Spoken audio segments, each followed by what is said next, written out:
এই গ্রামে হঠাৎ করেই সব মেয়েগুলো প্রেগনেন্ট হয়ে যায়। এমনকি যারা বিয়ে করেনি তারাও এক অজানা কারণে প্রেগনেন্ট হয়ে গেল।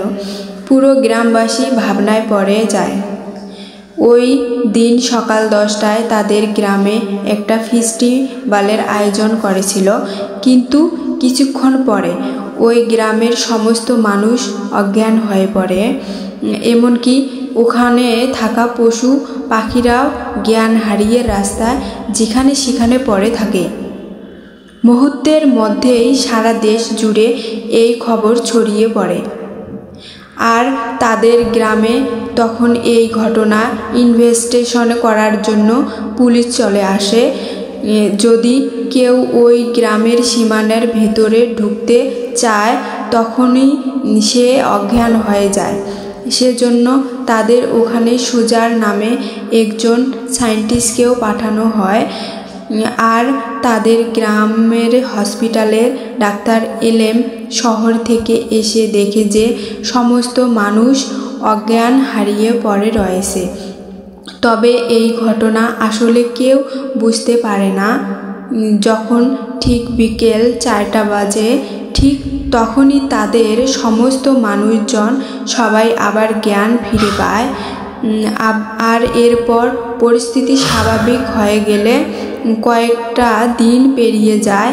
কিন্তু অল্প কিছুদিন পরে গ্রামের মেয়েরা বুঝতে পারে যে তারা আসলে প্রেগনেন্ট হয়ে গেছে। যেই মেয়েটির কোনোদিনও বিয়েই হয়নি সেই মেয়েটিও প্রেগনেন্ট হয়ে যায়। এই ঘটনা তাদের গ্রামের সবাই অনেক বেশি চিন্তায় পড়ে যায়। আর এরপর সরকারের পক্ষ থেকে সুজান এসে সবাইকে বলতে থাকে, যেহেতু এই বাচ্চাগুলোর বাবাকে সেটা কেউ জানে না, সেজন্য বাচ্চাগুলো যখন জন্মগ্রহণ করবে সবার দায়িত্ব সরকার নেবে। শুধু তাই নয় যে মেয়েটি এই বাচ্চার জন্ম দিবে তাকে 5 লাখ টাকা দেওয়া হবে। তখন গ্রামের মেয়েরা টাকার লোভে সেই বাচ্চার জন্ম দেওয়ার জন্য রাজি হয়ে যায়। তাদেরকে সরকারের পক্ষ থেকে দেখাশোনা করার জন্য কয়েকজন নার্সও নিয়োগ দেওয়া হয়। এভাবে 9টা মাস পেরিয়ে যায়। আর একই দিনে সমস্ত মহিলাদের বাচ্চা প্রসব করার দিন চলে আসে। সেজন্য হসপিটালে বেশ ভিড় হয়ে যায়। তবে তাদের গ্রাম ছেড়ে 6 জন মহিলা বাচ্চা প্রসব করার জন্য এসেছে। তখন তারা সবাই সুস্থ বাচ্চা জন্ম দিতে পারল। একটা মেয়ের বাচ্চা তখন মারা যায়। আর ওই সায়েন্টিস্ট সেই বাচ্চাটিকে লুকিয়ে লুকিয়ে তার লেভেল নিয়ে আসে। তবে বাচ্চাগুলো দেখতে আসলে একই রকম ছিল।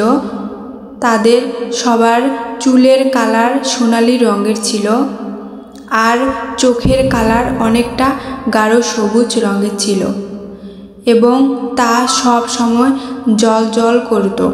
এভাবে বেশ কিছুটা দিন পেরিয়ে যায়। তবে যখন ডেভিড নামের ওই বাচ্চাটির বয়স 2 বছর হয় তখন সে নিজেই নিজের নাম লিখতে পারে। আসলে সেদিন সে যেই বাচ্চাগুলো জন্মগ্রহণ করেছিল প্রত্যেকটি বাচ্চাই অনেক মেধাবী ছিল। আস্তে আস্তে ওই বাচ্চাগুলো যখন বড় হয় তখন তারা দেখতে সবাই একই রকমের হতে থাকে।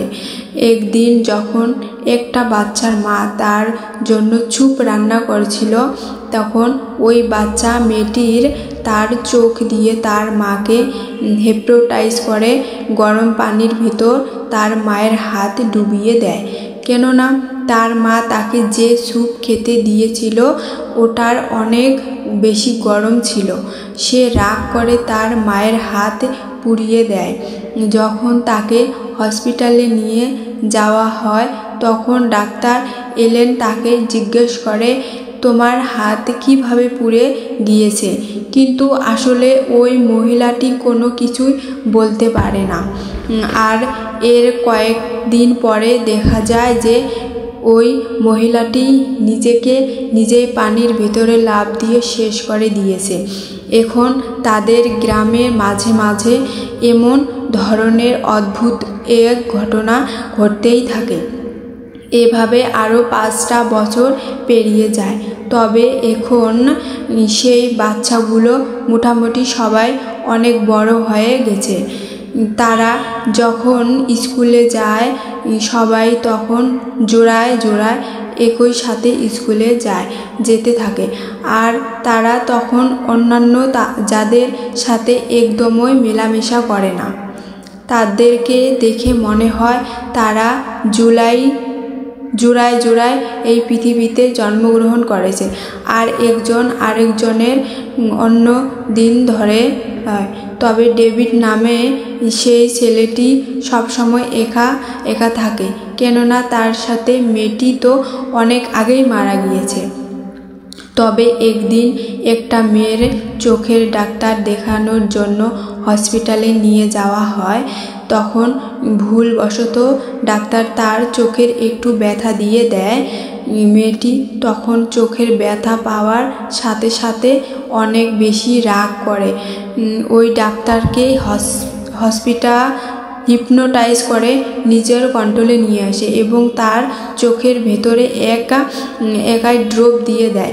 এভাবে আরও কয়েকটা দিন পেরিয়ে যায়, কিন্তু ডেভিড নামের সেই ছেলেটি সব সময় একাই থাকতো। যেহেতু তার সাথে ঘোরার জন্য কেউ ছিল না, তাই সে সব সময় তার মায়ের সাথে বসে গল্প করত। তবে একদিন যেখানে তার জন্মগ্রহণ করার মেয়েটিকে খবর দেওয়া হয়েছিল, সে সেখানে গিয়ে দেখে যে ওই মেয়েটির মা ওখানে বসে আছে। তখন ডেভিড বুঝতে পারে যে ওই মেয়েটির মা হয়তো তার মেয়ের সুখের কারণে কিছুক্ষণ পরে গিয়ে নিজেকে শেষ করে দিবে। আসলে মানুষের মনে কি চলছে ডেভিড দূর থেকে দেখেই সেটা বুঝতে পারত। বেশ কয়েকদিন পরে যখন সমস্ত বাচ্চারা স্কুলে পড়াশোনা করছিল, তখন তাদের টিচার বাইরে গেলে ওই স্কুলের একজন ঝাড়ুদার চলে আসে। তবে ভুলক্রমে তার হাতে থাকা ঝাড়ুতে ওখানকার একটা ছেলে ব্যথা পায়। আর তখনই তারা সবাই মিলে ওই দারোয়ানকে তাদের দিয়ে কন্ট্রোল করে ফেলে। তারা তাকে কন্ট্রোল করে স্কুলে ছাদের উপরে নিয়ে ইচ্ছাকৃতভাবে লাফ দেওয়ার এই ঘটনা দেখে এলেন বুঝতে পারে যে এই বাচ্চাগুলো আসলে সাধারণ কোনো বাচ্চা নয়। আর ওদের জন্য এই গ্রামের এমন ভয়ঙ্কর ব্যাপার হচ্ছে। তাই সেজন্য সেই সায়েন্টিস্টের সাথে দেখা করার জন্য তখন সায়েন্টিস্ট তাকে বলে এই বাচ্চাগুলো জন্মগ্রহণ করার পরে 20 থেকে 30 জন মানুষ মারা গিয়েছে। তবে এই ঘটনা শুধু আমাদের ওখানেই নয়, দেশের অন্যান্য কয়েকটা এলাকাতেও এমন ঘটনা ঘটেছে। সেখানেও মানুষজন হঠাৎ করে জ্ঞান হারিয়ে ফেলে।